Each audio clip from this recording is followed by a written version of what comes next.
Monica Lewinsky rose to fame suddenly, quickly made seven figures, and then watched as the money disappeared. Her net worth, however, at 51, reveals an unsettling reality about compensation, power, and fame. Was Bill Clinton wealthy, or did her decisions cost her a fortune? Despite the receipts proving otherwise, why does the public believe she is worth $50 million? This is the story of a lady who turned humiliation into a profitable business model on her own terms, about gaslighting on a large stage, and about transactions that were won and lost. Not wealthy, yet born into privilege. Many people would consider Monica Lewinsky's early years to have been affluent, yet personal wealth and privilege are not the same thing. She was born in San Francisco in 1973, and her family had already established a glamorous lifestyle reminiscent of Beverly Hills by the time she was old enough to notice.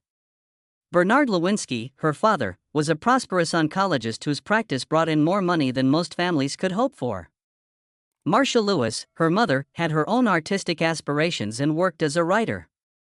It seemed to be the ideal combination of cultural identity and financial stability at first glance. However, behind their Spanish-style mansion's front gates, rifts were developing that would influence Monica's relationship with fame and wealth in ways she could never have imagined. Being raised in Beverly Hills, Monica was exposed to wealth symbols from a young age. In the 1980s, the family's home was valued at over $1 million, which put them squarely in the upper echelons of Los Angeles society. The family had plenty of money thanks to her father's profession, which brought in about $400,000 annually. Typically, vacations cost $20,000. There were box seats at the symphony in the evenings, and fancy cars parked in the driveway. Monica herself relished the benefits of that success. Her parents spent $300 on babysitters, $720 on tennis lessons, and hundreds more on hairstyling when she was a teenager. At exclusive schools like John Thomas Dye and Sinai Aqaba, where she went, peers would arrive on their 16th birthdays in brand new, fancy cars. When viewed from the outside, Monica's environment appeared well-maintained, polished, and enviable. But having money doesn't guarantee success all the time. The glitz and glamour belied the disintegrating marriage between her parents due to deep-seated animosity and allegations. A fierce battle ensued during the 1987 divorce. Bernard was accused by Monica's mother of being unfaithful and excessively spending money on a mistress. Monica overheard her father yelling profanities at her mother during their frequently intense disputes. The entire length of the supper table. Monica had been paying for her own therapy sessions while the expenses piled up. They used their family's money for emotional emergency care in addition to luxury and vacations. Ironically, Monica's home environment dispelled the notion that money could purchase serenity, despite her material surroundings spoke of plenty. Her image was likewise shaped by the Beverly Hills bubble. Monica's peers thought she was bound for greatness and one of the very wealthy. She was viewed as confident, vivacious, and expressive by the teachers and pupils. She cited Dr. and Ezra Pound in her yearbook entries, which also talked of lofty goals. Seuss all at once. It was not realized that the disorder in her home life had made her crave attention and approval. She was taught early on that appearances were more significant than facts. Years later, she would say, "I was raised with lies, on camera. I've always told lies." She had a shaky foundation behind her affluent upbringing, which would influence her choices as a young lady transitioning into adulthood. This background remained the same. For a few decades later, widespread mistrust. Several people believed Monica was financially stable and protected by her family's wealth when the Clinton affair surfaced. She could profit from her last name, and her parents' money would keep her afloat, according to the belief. The facts were different. Monica had little money of her own, but her family was rather well off. As an intern, she had no independent wealth when she entered the White House. She was not wealthy, but she had a comfortable life. It was her parents' property, not hers. This discrepancy between perception and reality is one of the factors that explains why, in spite of her international renown and multi-million-dollar interviews, her net worth never reached the unimaginable heights. Monica had no idea that the White House internship she took in 1995 would permanently alter her life, her reputation, and eventually her financial situation. The Oval Office connection. Monica Lewinsky brought little more than her psychology degree, a string of personal issues, and the ties of a well-placed family friend to Washington, D.C., in 1995. Because of that connection, she was able to work as Chief of Staff Leon Panetta's unpaid intern at the White House. Although she lacked a lengthy history of civic engagement and a political record, introductions were more valuable than resumes in a city that was founded on connections and access. She joined during a very unstable period. In November of that year, the federal government shut down, and the majority of its employees were sent home. Unpaid yet eager interns were asked to stay. In the West Wing, Monica discovered herself surrounded by a skeletal team. In that calmer, less busy environment, being close became inevitable. President Bill Clinton was the first person she met during those protracted days of government stagnation. Her age was only 22. With so few staff members, the 49-year-old leader of the free world stood out in the offices and halls where the president suddenly made more frequent appearances than usual. Whether on purpose or by accident, their gazes repeatedly locked. Monica realized that her knickers strap was showing above her slacks at a modest birthday celebration held inside the White House. The president noticed when she failed to make the necessary adjustments. Silent conversations like that have the potential to either spark something or fade into obscurity. Much more difficult. Here, it paved the way for a covert romance that would change not just her life but also the political landscape in the United States. Beginning on November 15, 1995, the affair took off. The president's itineraries that day almost coincided, as Monica arrived at the White House in the afternoon, left that same evening, and didn't leave until after midnight. Over the course of the following 18 months, there would be over 9 interactions, most of which would take place in or near the Oval Office. They are more than just flings. Clinton calls her late at night to express his longing for her, remembers her phone numbers, and unbuttons her dress from top to bottom. In addition to being sexual, the relationship was emotional and convincing enough to fool Monica into believing she was more than a passing fancy. She viewed herself as a confidant rather than a lover, and as selected. Gifts are merely tokens used to create the appearance of connection. Monica purchased Clinton books, fashionable ties, and even goofy items with frog themes. He gave her cigars, plush animals, and poetry. A framed picture of him sporting a tie she had given him was one particularly noteworthy gift. For a recent college graduate, such tokens served as a form of approval. The most powerful man in the planet valued her. The recognition was just as important as the desire. For Monica, it made it difficult to distinguish between the seductive allure of presidential attention and regular affection. However, several people in the president's vicinity did not think it was innocuous. The frequency with which Monica was in Clinton's orbit was evident to the White House staff. Some aides felt nervous, and there were whispers and raised eyebrows. Monica was moved from the West Wing to a position in the Pentagon in April 1996 by Deputy Chief of Staff Evelyn Lieberman. Although she was accused of low performance and bad behavior, everyone knew too well that she had done both. She had become too intimate with the president. Although the transfer was supposed to cause the girl and her boss to part ways, their romance remained intact. The phone calls went on. Sexual conversations increased in tandem with the strengthening of emotional bonds. We'll see that it didn't. The conversations that started with whispered presence and late-night phone calls would eventually be recorded, analyzed in courtrooms, and shown all over the world. Trials, impeachment, and tapes. The manner it fell apart was disastrous, if the Oval Office link was risky.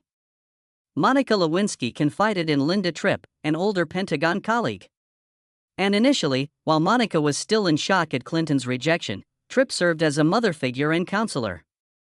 There was calculation behind the warmth, though. Tripp secretly taped over 20 hours of phone calls, documenting all of Monica's confessions.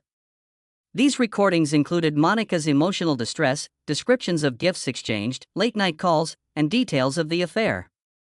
It seemed to Monica that she had made a friend. Rather, she had provided the most potent weapon available to prosecutors.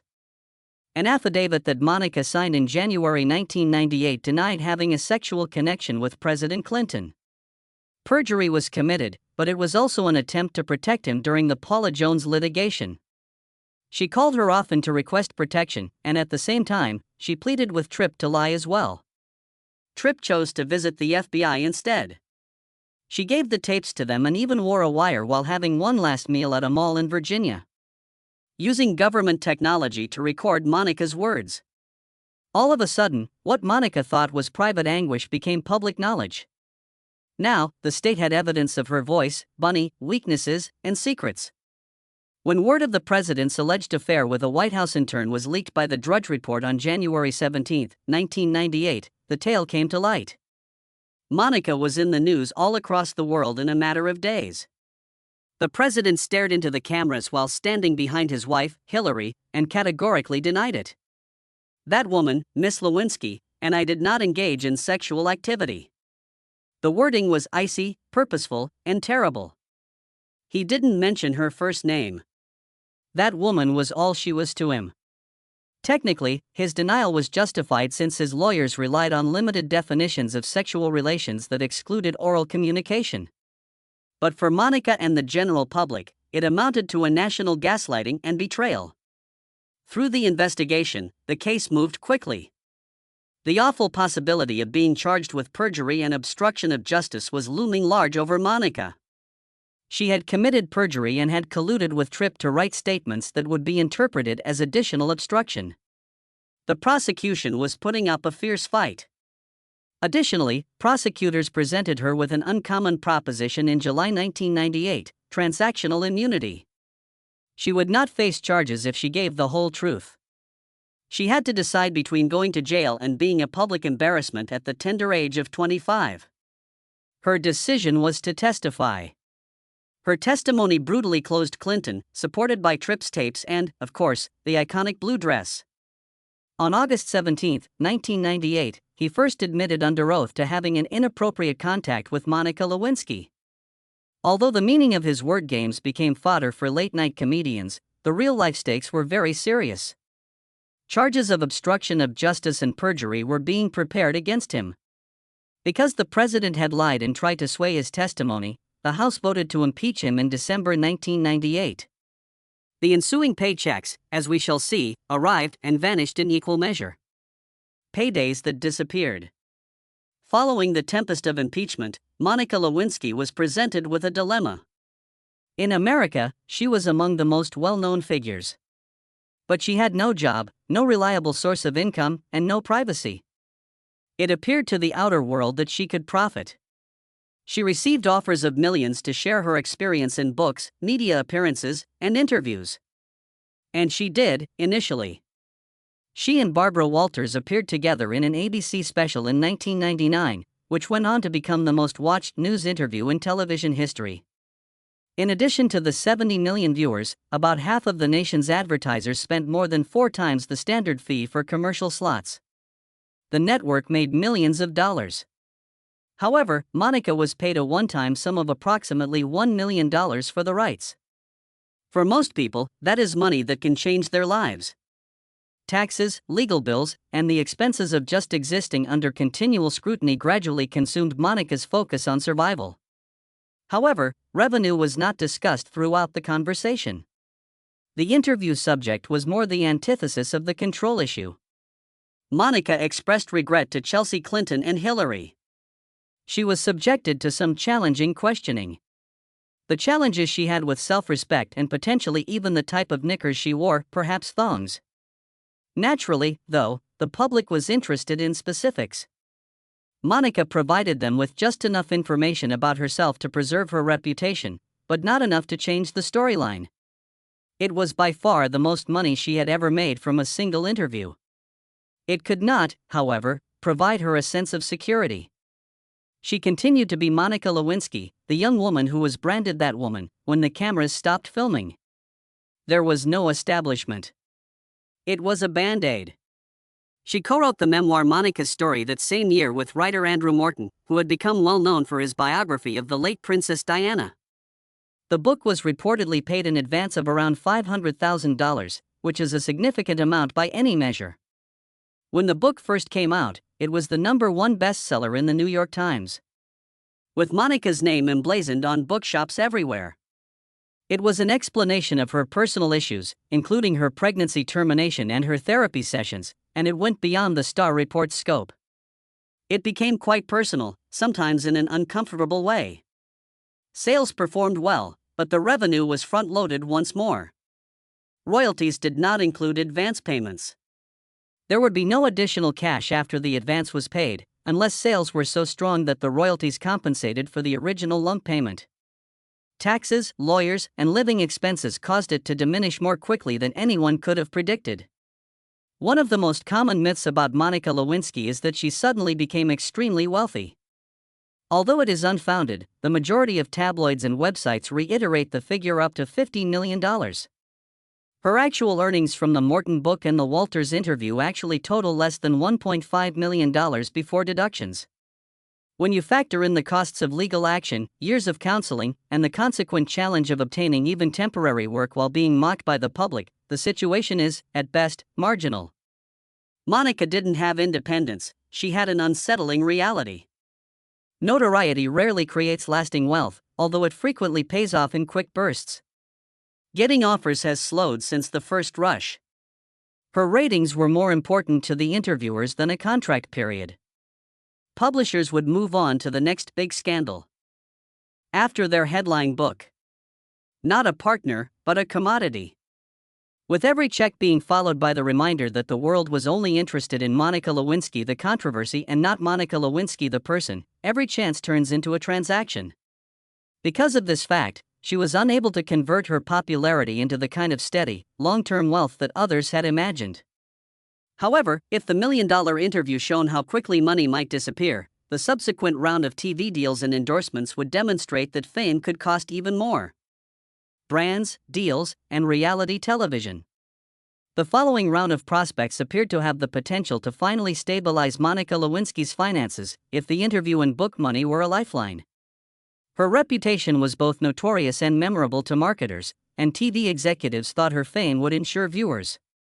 What appeared to be an opportunity for reinvention, however, frequently fell apart due to public opposition. Many of these transactions were costly letdowns rather than the beginning of a new career. One of the most notable instances occurred in the beginning of 2000 when Monica reportedly agreed to a $1 million contract with Jenny Craig.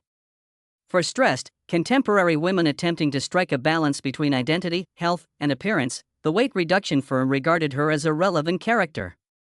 Under the terms of the agreement, Monica had to shed 40 pounds in 6 months in order to launch a nationwide advertising campaign. The gamble briefly appeared to be a success. With over $7 million spent on marketing, Jenny Craig's visage was featured in TV commercials and periodicals. Despite the nearly instantaneous outcry, several franchise owners declined to air the ads. They argued that Monica is not a suitable representative for the brand. She should not have been connected to the brand because she was a scandalous figure. Whether she should make money off of her fame was a topic of intense public discussion. In a few months, a condensed form of the contract was created. Monica left with hardly a third of the initial pledge, just $300,000 for that EAE. Then her name came up, another sharpening lesson. However, money was not always a direct result of attention. Monica, unwilling to give up, turned to business. The Real Monica Incorporated was established in 1999 for a line of handbags that she had designed herself. It wasn't a sloppy celebrity licensing agreement, by any means. For the manufacturing oversight, she traveled to Louisiana, where she worked directly in design and insisted on quality. Fred Siegel in Los Angeles, Henri Bendel in New York, and even the Cross in London were among the people the luggage got inside. In order to give her credit for the details, the fashion press started to talk about the bags rather than the scandal. Monica was accepted as a designer for a short time. But positive PR isn't enough to sustain a fashion business. The name's tarnished reputation restricted its clientele. And the business failed to grow beyond a quirky curiosity. Eventually, the handbag line would wane over the following few years, recognized more for its curiosity than for its financial success.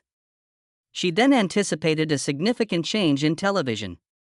As the host of Mr. Personality, a bizarre dating show featuring male participants wearing complete masks, Monica was hired by Fox in 2003. The performance was a spectacle on purpose. Monica served as the lure. Curiosity captured the attention of viewers. On its premiere, it received a rather high rating. Critics even praise her as a confident, engaging host and as appealing on the live camera. It appeared for a while that she had discovered a fresh career path, but the novelty quickly faded. The audience chastised her for making money off of the controversy. Soon after, ratings fell.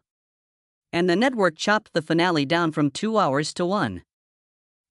After 5 episodes, personality was no more.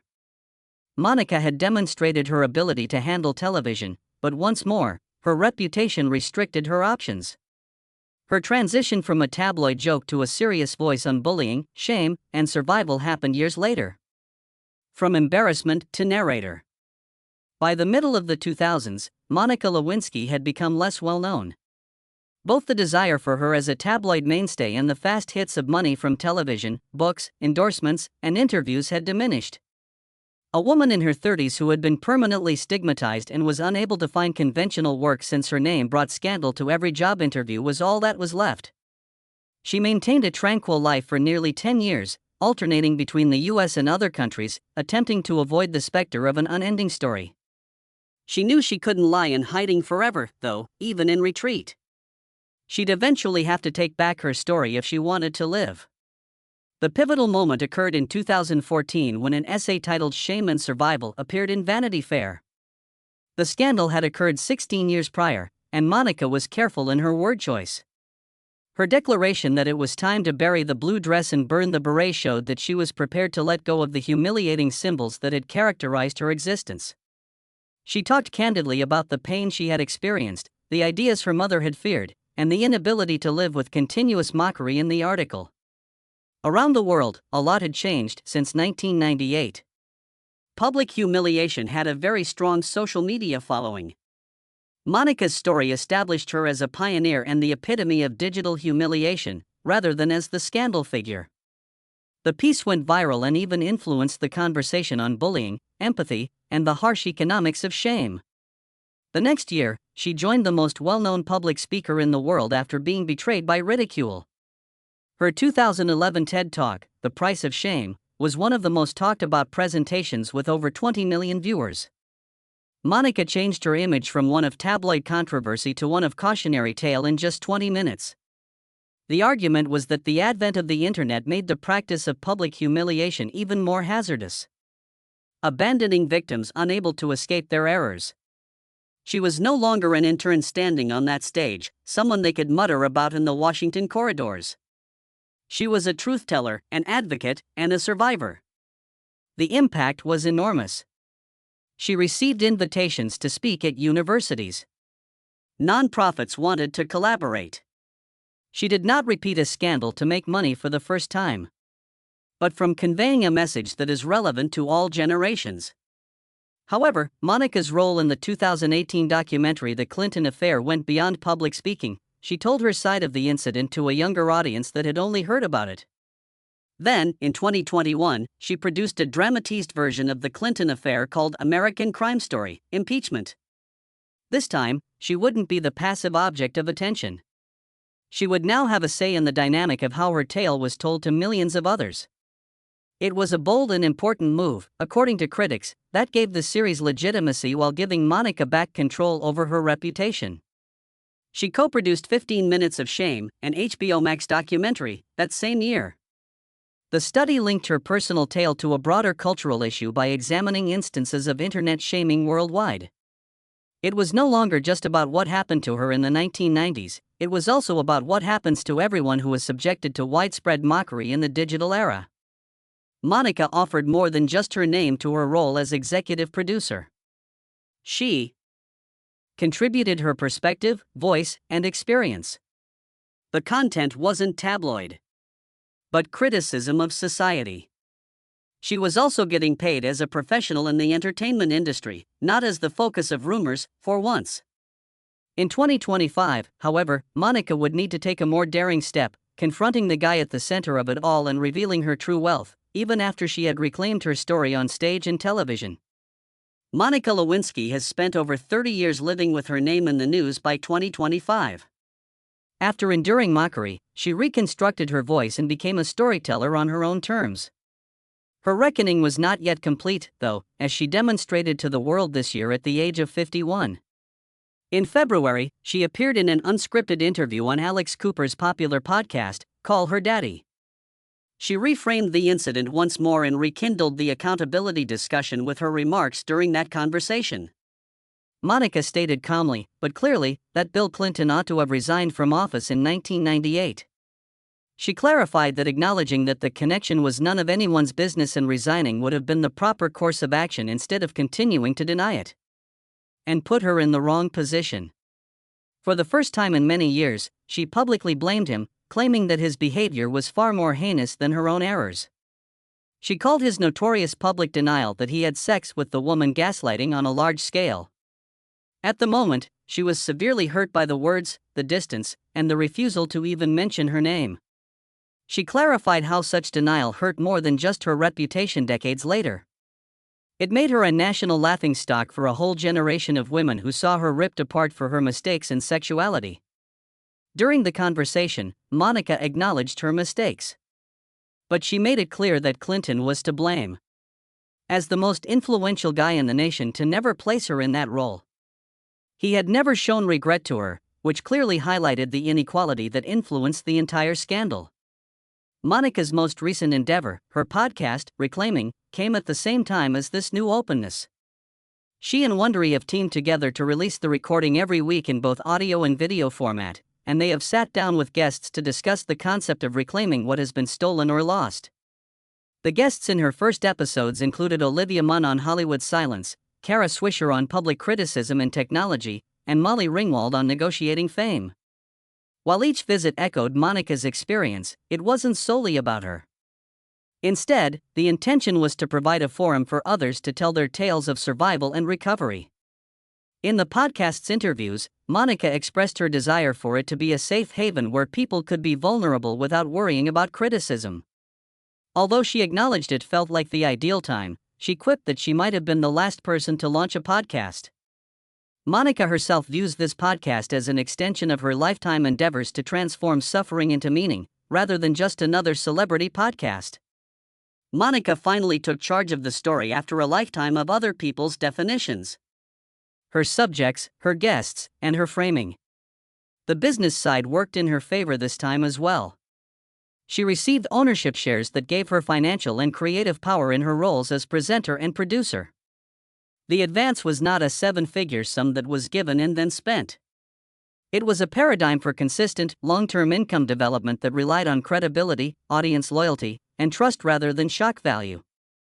Her financial situation is a truth that is evident even though it may not be particularly encouraging.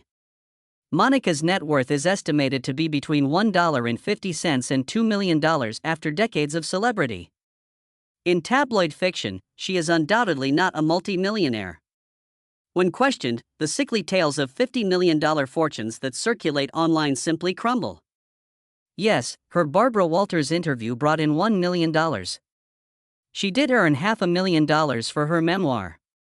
However, that covered everything: taxes, legal fees, housing expenses, etc.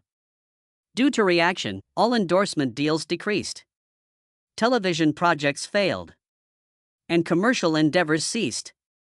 She hasn't established a steady income until recently, thanks to speaking engagements, producing credits, and now her podcast. Despite being modest in comparison to the ideal, her riches is genuine, earned, and meticulously protected. Please subscribe, like, and comment if you would like more in-depth analyses that distinguish fact from fiction. Inform us. Are headlines or bank accounts affected by public apologies? In the upcoming film, we will follow another scandal-era individual whose actual earnings will surprise you. Don't miss it.